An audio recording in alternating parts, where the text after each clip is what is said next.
Hello everyone, मैं ब्रजेश कुमार अपने YouTube channel GK by Brajesh पे स्वागत करता हूं। दोस्तों, हम लोग यहां पर आज पॉलिटी की जो अद्यतन चल रही है घटना चक्र का अवलोकन सीरीज, उसी में हम लोग यहां पर प्रियम्बल पढ़ेंगे और देखेंगे इसमें क्या क्या खास बातें हैं, कब एक्सेप्ट किया गया, कौन से सब बाद में जोड़े गए, इसकी क्या इंपॉर्टेंस है। तो इससे रिलेटेड जो भी क्वेश्चन है आपके पॉलिटी में सेगमेंट में हर एक एग्ज़ाम में पूछे जाते हैं। आपकी अभी जो आर की परीक्षा होगी, बीपीएससी की परीक्षा होगी, पीसीएस की परीक्षा होनी है और एसएससी, एनडीए, सीडीएस तमाम तरह के एग्ज़ाम होने हैं, तो उन सभी में ये पूछा जाएगा।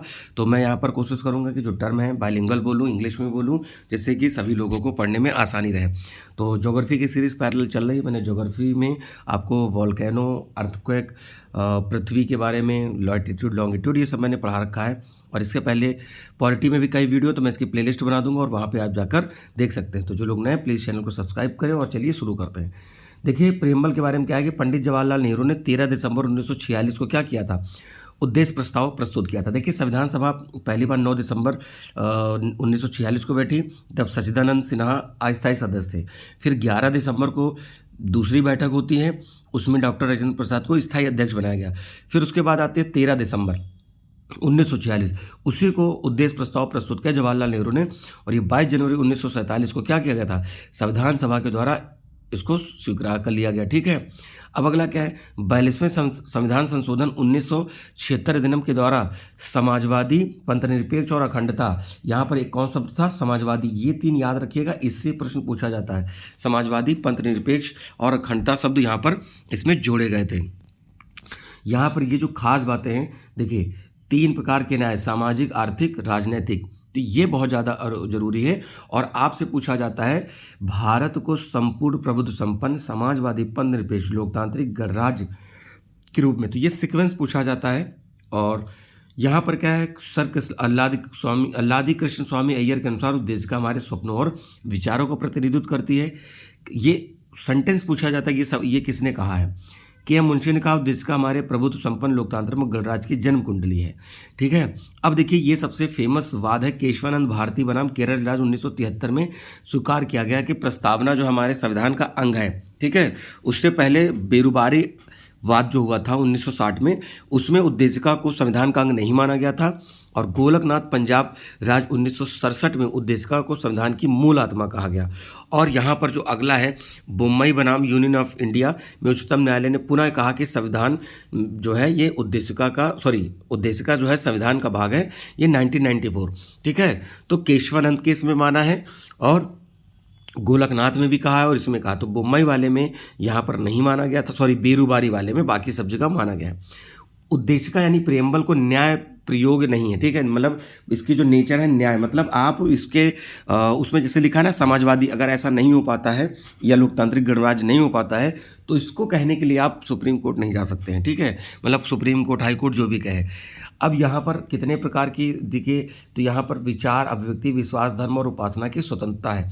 तो 3 प्रकार की वहाँ पर आपने देखा, राजनीतिक, आर्थिक और सामाजिक। न्याय था, स्वतंत्रता यहाँ पर 5 प्रकार की हो गई, समता 2 प्रकार की, प्रतिष्ठा और अवसर की समता हो गई। ठीक है, अब B.R. अम्बेडकर ने संवैधानिक उपचार आर्टिकल 32 की बात हो रही है, तो इसको संविधान की आत्मा और हृदय को माना है। ठीक है, आत्मा और हृदय माना है। के मुंशी ने इसको जनपत्री कहा है। सुभाष कश्यप, जो बहुत बड़े संवैधानिक कह सकते हो कि ज्ञाता माने जाते हैं, तो संविधान शरीर है, प्रस्तावना उसकी आत्मा है, प्रस्तावना आधारशिला है और संविधान उस पर खड़ी अट्टालिका है। और B.R. अम्बेडकर ने इसको पवित्र दस्तावेज कहा। तो ये बेसिक है। अब यहाँ पर देखिए, ये यहाँ पर क्या है कि आपके सामने लिखी हुई है प्रियम्बल, तो भारत को संपूर्ण प्रभुत्व संपन्न, समाजवादी, पंथनिरपेक्ष, लोकतांत्रिक गणराज्य, ये सीक्वेंस पूछा जाता है। 3 प्रकार के न्याय, सामाजिक, आर्थिक, राजनीतिक न्याय। अब यहाँ पर स्वतंत्रता किसकी है, विचारों की, अभिव्यक्ति की, विश्वास, धर्म और उपासना की स्वतंत्रता। तो 5 प्रकार की स्वतंत्रता हो गई, समता हो गई, प्रतिष्ठा और अवसर की 2 बार। ठीक है, तो ये यहाँ पर ध्यान रखिएगा। तो यहाँ पर क्या किया गया था, 26 नवंबर 1949 को यहाँ पर क्या किया गया था, अंगीकृत किया गया। तो वही डेट पूछी गई है, 26 नवंबर 1949। अगले प्रश्न पे आते हैं। देखिए समझना बहुत जरूरी है क्योंकि ये एक ऐसा सेगमेंट है, और अभी आपकी जो आर की परीक्षा हुई थी जो कैंसिल हो गई, जो लीक हो गया था, उसमें क्वेश्चन पूछा गया है यही लोकतांत्रिक गणराज्य और ये सब चीज़ें बनाने के लिए। जिन लोगों ने पेपर दिया होगा उनको बहुत अच्छे से पता होगा कि प्रेम्बल के क्वेश्चन आए थे और किस इतना इंपॉर्टेंट था। ठीक है, अगला है भारतीय गणतंत्र 26/1/1950 की बात हो रही है कि संवैधानिक वता स्तुति क्या थी जब संविधान लागू किया गया है। तो यहाँ पर देखिए क्या है कि संपूर्ण प्रभुत्व संपन्न लोकतांत्रिक गणराज्य। ठीक है, समाजवादी जो है ये शब्द तो बाद में जोड़े गए आपका 1976 में। ठीक है, समाजवादी, पंथ निरपेक्ष और अखंडता 42वें संविधान संशोधन के द्वारा इसको जोड़ा गया था। यहाँ पर ये पॉइंट याद रखिएगा, इस तरीके से यहाँ पर आपसे पूछा जाएगा। नेक्स्ट अगला 26 जनवरी 1950 की वास्तविक स्थिति हमने बताया, संपूर्ण प्रभुत्व संपन्न लोकतांत्रिक गणराज्य की यहाँ पर है, और ये IAS प्री 2021 का भी प्रश्न है। अगला है भारत के संविधान के निर्माताओं का मत निम्नलिखित में से किससे प्रतिबिंबित होता है? तो उद्देश्य का, यानी कि बोले तो प्रियम्बल से होता है। ठीक है, तो ऑप्शन नंबर ए हो जाएगा। तो यहाँ पर देखिए जो 13 दिसंबर को उद्देश्य प्रस्ताव प्रस्तुत किया गया था वही बाद में अपना प्रियम्बल बना। ठीक है, जवाहरलाल नेहरू ने प्रस्तुत किया था। अगला है भारत में कितने प्रकार के न्याय और स्वतंत्रता? तो न्याय देखिए आपको 3 प्रकार की, स्वतंत्रता 5 प्रकार की। तो 3 और 5 किस में मिल गया? ठीक है, देखिए पहले ही ऑप्शन में मिल गया।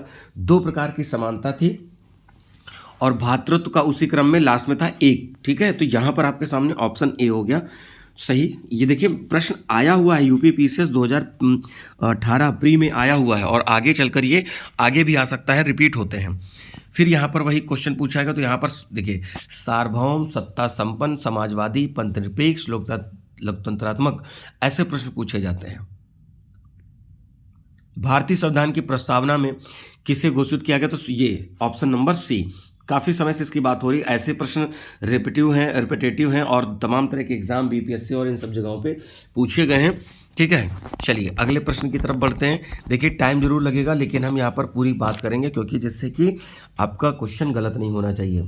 तो यहाँ पर देखिए सार्वभौमिक पहले शब्द आएगा, धर्मनिरपेक्ष यानी पंथ निरपेक्ष, फिर उसके बाद क्या आएगा आपका प्रजातांत्रिक और समाजवादी। ठीक है, तो यानी ऑप्शन नंबर गलत हो गया है, सार्वभौमिक, समाजवादी, पंथ निरपेक्ष और यहाँ पर लोकतांत्रिक, यानी ए ऑप्शन बनेगा। ठीक है, तो ये याद रखिएगा क्योंकि देखिए हिंदी में टर्म होते हैं तो आपके लिए थोड़ी सी प्रॉब्लम होती है, लेकिन कोशिश करिए आप इसको हिंदी में याद करिए या इंग्लिश में। भारतीय संविधान की प्रस्तावना में समाजवादी शब्द कब जोड़ा गया? तो देखिए 42वां संविधान संशोधन 19 के द्वारा यहाँ पर समाजवादी, पंथ निरपेक्ष और अखंडता तीनों ही शब्द जोड़े गए हैं। तीनों शब्द यहाँ पर इंपॉर्टेंट है और वो पॉइंट आपको याद रखना है, कहीं से भी गड़बड़ नहीं होना चाहिए। अगले प्रश्न पे आते हैं। 42वें संविधान संशोधन के द्वारा प्रस्तावना में समाजवाद और पंथ निरपेक्ष जोड़े गए हैं। अगला है फिर वही कब जोड़े गए? 1976 42वां संविधान संशोधन। तो देखिए जब बार बार ऐसे प्रश्न आएंगे तो आपको बिल्कुल रट जाएगा। भारत को धर्मनिरपेक्ष राज्य कौन वर्णित करता है? तो भारत जो संविधान की प्रस्तावना है प्रियम्बल यूपी PCS मेंस 2005 में पूछा गया है। ठीक है, क्योंकि मेंस उस समय कैसे होता था? मेंस उस समय आपका होता था ऑब्जेक्टिव, 2017 तक ऑब्जेक्टिव हुआ, फिर उसके बाद आपके डिस्क्रिप्टिव होने लगे। ठीक है, बाद में फिर आपका क्या कहते हैं कि ऑप्शनल हट गया इस बार से, और आपका यूपी के 2 पेपर होते हैं।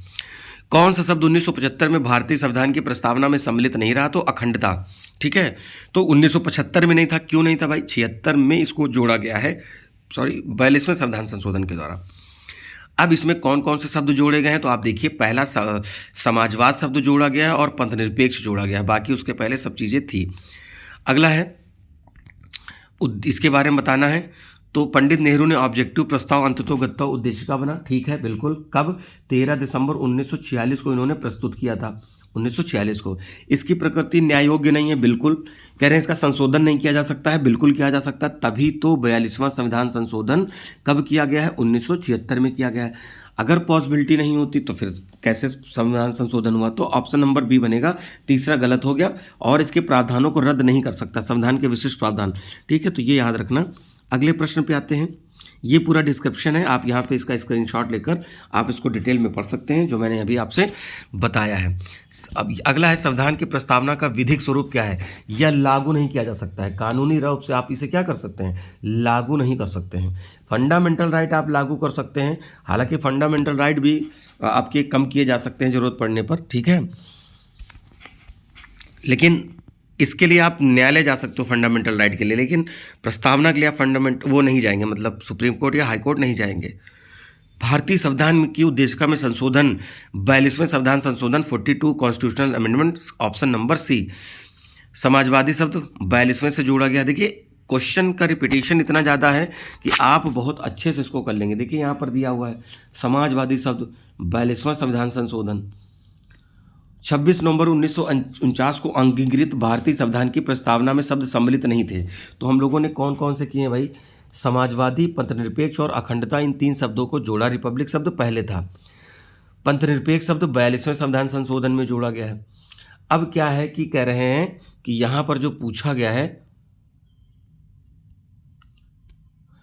संविधान के अमुख लक्ष्य सभी नागरिकों को सुनिश्चित करता है सामाजिक आर्थिक न्याय, विचार और अभिव्यक्ति की स्वतंत्रता, अवसर की समानता और व्यक्ति की प्रतिष्ठा। ये तो चारों पॉइंट आपके प्रियम्बल में, तो पहला क्वेश्चन ही प्रियम्बल पे था और आप उस पूरी प्रियम्बल को एक बार याद कर लीजिए। तो यहाँ पर सब चीज़ें लिखी हुई हैं और आप इसको डिटेल में देखें। अगले प्रश्न पे आएंगे हम लोग। अगला है 23वां, पूछा है कथन और कारण वाले यहाँ पर बताने हैं। कह रहे हैं कि संपूर्ण प्रभुत्व संपन्न समाजवादी पंथनिरपेक्ष लोकतंत्रात्मक गणराज्य है, और कह रहे हैं कि 42वें संविधान संशोधन 1976 के द्वारा संपूर्ण प्रभुत्व संपन्न लोकतंत्रात्मक गणराज्य के स्थान पर प्रस्थापित किया गया है। तो इस तरीके से प्रश्न आपके पूछे गए हैं। अगले पे आते हैं। तो कथन और कारण दोनों से और उसकी व्याख्या भी हो रही है। भारत में लौकिक सार्वभौमिकता है क्योंकि संविधान की प्रस्तावना आरंभित होती है हम भारत के लोग से। ठीक है, तो देखिए we are the people of India ऐसे करके प्रेम्बल शुरू होती है। तो हम भारत के लोग भारत को संपूर्ण प्रभुत्व संपन्न पंथनिरपेक्ष लोकतांत्रिक गणराज्य बनाने के लिए, ऐसे करके यहाँ पर प्रेम्बल है। तो ये याद रखिएगा, we the people of India. तो ये कह रहे हैं कि we the people of India हम भारत के संविधान में कहाँ हैं? तो ये भाई संविधान की प्रस्तावना में MPPCS प्री 2016 का प्रश्न है। अगले पे आएंगे, सभी व्यक्ति पूर्णतः और समान रूप से मानव हैं। यह सिद्धांत किसका है? सार्वभौमिकता का। तो यहाँ पर सार्वभौमिकता में क्या कह रहे हैं कि सभी व्यक्ति पूर्णतः और समान रूप से मानव हैं। अगला है, भारत के संदर्भ में धर्मनिरपेक्ष शब्द का सही भाव क्या है? तो देखिए भारत राज्य में कोई धर्म नहीं, यानी कि इंडिया ने ये घोषित नहीं किया कि हम हिंदू राष्ट्र है, सनातन राष्ट्र है, ऐसा कुछ घोषित नहीं किया गया है। ठीक है, पंथ निरपेक्ष कहा गया है। तो पंथ निरपेक्ष में अब देखिए क्या है कि अब मुस्लिम में शिया सुन्नी भी हैं, ईसाई में आपके कैथोलिक प्रोटेस्टेंट भी हैं।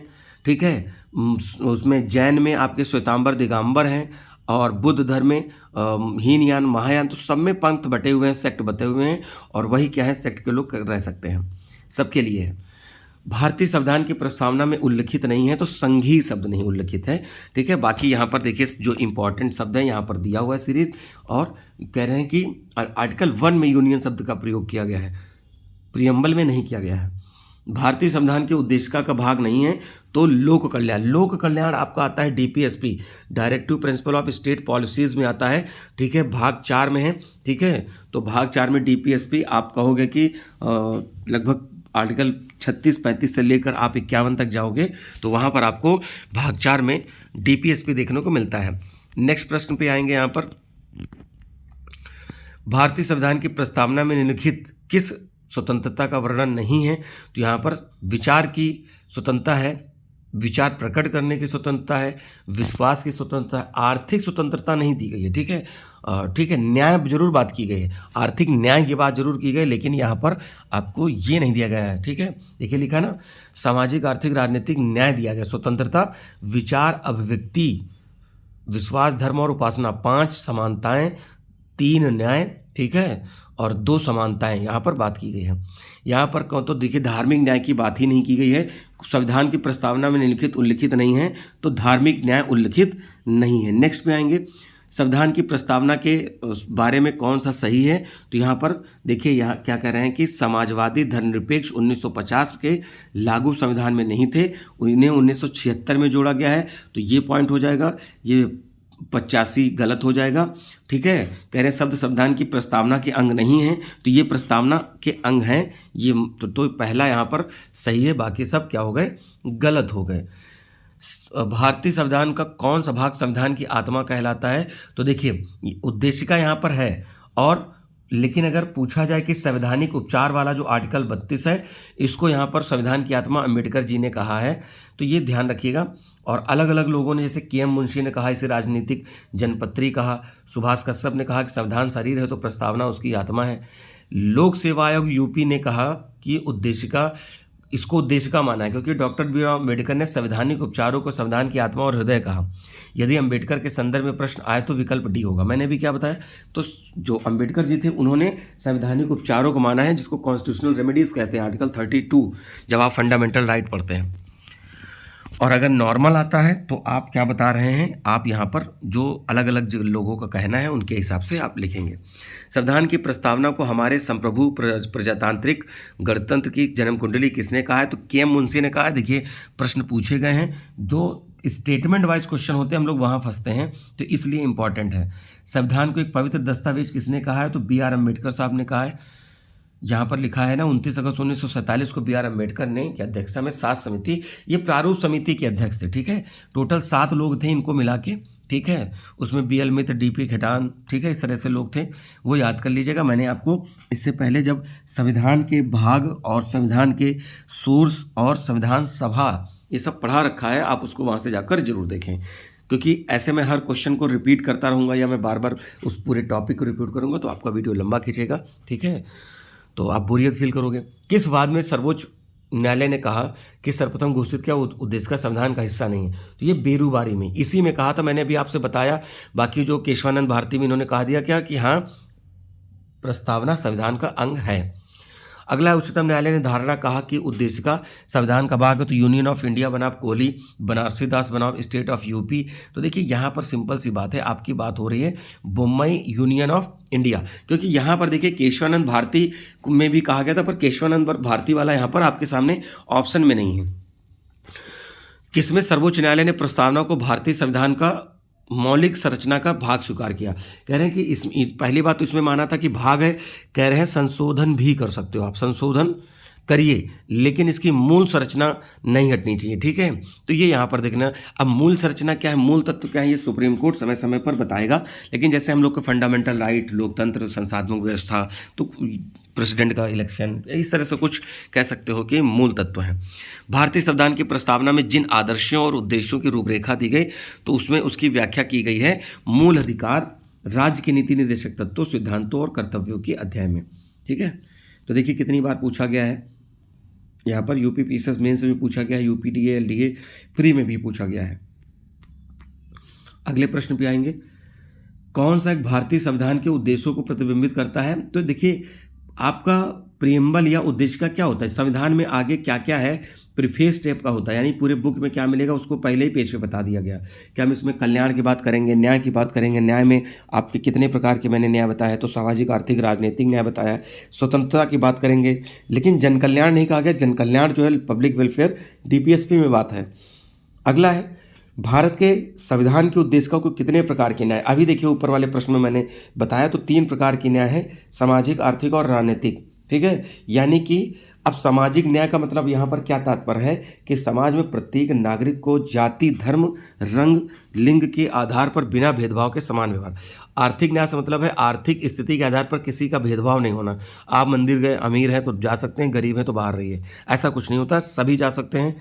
और आप अभी जैसे आपने देखा कि साउथ में क्या हुआ कि एक मेट्रो पे एक मजदूर व्यक्ति या किसान व्यक्ति ट्रेन पे गए, मजदूर उसमें जा रहे थे मेट्रो पे, तो वहाँ के कर्मचारी ने उनको रोका जस्ट बिकॉज ऑफ कि उन्होंने गंदे कपड़े पहन रखे थे। तो एक व्यक्ति ने उनका वीडियो बना लिया, फिर बाद में मेट्रो को माफ़ी मांगनी पड़ी, बेंगलोर मेट्रो को, और वहाँ पर क्या उस व्यक्ति को नौकरी से हटा दिया गया, ठीक है। तो ये हमारे सोशल मीडिया का प्रभाव है, ठीक है। तो इस तरीके से व्यवहार नहीं किया जा सकता है कि आप गंदे कपड़े पहने, है ना। फिर उसके बाद है राजनीतिक न्याय, प्रत्येक नागरिक को समान राजनीतिक अधिकार है, आप वोट डाल सकते हो, चुनाव लड़ सकते हो, तो ये सब आपके अधिकार हैं, ठीक है। चलिए अगले प्रश्न पे आते हैं दोस्तों। भारतीय संविधान की प्रस्तावना में इसके सभी नागरिकों को कौन सा न्याय प्रदान किया गया, तो सामाजिक, आर्थिक और राजनीतिक न्याय।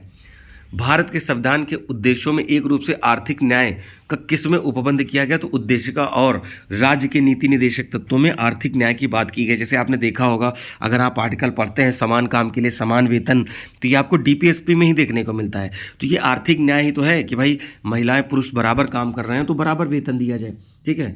अगले प्रश्न पे आते हैं दोस्तों। भारतीय संविधान की उद्देशिका संविधान का भाग है, किंतु उस अन्य भागों से स्वतंत्र होकर उसका कोई विधिक प्रावधान नहीं। मतलब आप उसको क्या कर सकते हो कि आप उसके लिए कोई ऐसा नहीं कि कानूनी प्रक्रिया अपना सकते हैं कि आप उसके लिए सुप्रीम कोर्ट हाई कोर्ट पहुंच गए। कह रहे हैं कि संविधान क्या है, लागू नहीं होगी, महत्वपूर्ण है और उसकी उपयोगिता है, शासन करने को उद्देश्य ठीक है, ठीक 1 और 3 बन रहा है। दूसरा है संविधान के कानूनी अर्थ निर्णय में सहायता करता हो। तो यहाँ पर देखिए सी और डी कह रहे हैं समान लग रहा है, 1 2 3 और 2 3 4, तो ऑप्शन बन नहीं पा रहा है। यहाँ पर देख लीजिए संविधान के आमुख को ही उद्देशिका कहा गया है। संविधान के सभी चारों कथन यहाँ पर सत्य हैं। तो यहाँ पर क्या कह रहे हैं कि ऑप्शन नहीं बनना है, इस वजह से क्या हुआ कि यहाँ पर आंसर नहीं है। इसमें कौन सा निम्नलिखित में सही है? सामाजिक समानता संविधान में प्रत्याभूत नहीं है। क्या सामाजिक समानता की बात करी गई है? ठीक है, आर्थिक सामाजिक न्याय की बात करी गई है। देश में सामाजिक समानता से पहले से विद्यमान थी, क्या ऐसा कुछ है? सामाजिक समानता संविधान में प्रत्याभूत है। ठीक है, तो बिल्कुल सामाजिक समानता संविधान में हमारे है। 14 से 18 में क्या है? समता का अधिकार है। तो वहीं पर क्या किया गया है कि सामाजिक न्याय की बात करी गई है। तो ये यहाँ पर आपका पूरा प्रियम्बल हुआ। देखिए मैं आपको थोड़ा सा बता दूं, थोड़ा सा आप टाइम दीजिए 2 मिनट। देखिए हमने जब आपसे बात करी तो प्रियम्बल की बात हो गई, उद्देशिका की बात हो गई, कॉन्स्टिट्यूशनल असेंबली हुई, सोर्स ऑफ कॉन्स्टिट्यूशन हुए, तो और आपको मैंने पार्ट बताया, शेड्यूल बताया। तो ये सभी वीडियो पड़े हैं, मैं इसकी प्लेलिस्ट बना दूंगा और आप प्लेलिस्ट पे सारे वीडियो देख लीजिए और हम लोग ऐसे ही डिस्कशन करते रहेंगे। तो काम पसंद आया हो तो वीडियो को लाइक करें और ज़्यादा से ज़्यादा दोस्तों में शेयर करें और जो लोग नए हैं प्लीज़ चैनल को सब्सक्राइब करें। ऐसे ही आपकी देखिए करंट की सीरीज़ चल रही है। अभी आगे आने वाले जो भी NDA CDS RO ARO PCS BPSC tree की जो टीचर वाली भर्तियां हैं उसमें तमाम तरह की जो हैं ये क्वेश्चन आ सकते हैं। मतलब करंट अफेयर है, ज्योग्राफी है, पॉलिटी है, तो जहाँ जहाँ अगर ज्योग्राफी, पॉलिटी या हिस्ट्री आनी है बिल्कुल आएंगे। तो ये घटना चक्र की सीरीज़ ऐसे ही कंटिन्यू रहेगी, तो ऐसे ही आगे बने रहिए। जो लोग नए हैं प्लीज़ चैनल को सब्सक्राइब करें। मिलेंगे अपने नए वीडियो में, तब तक के लिए नमस्कार, थैंक यू, जय हिंद दोस्तों।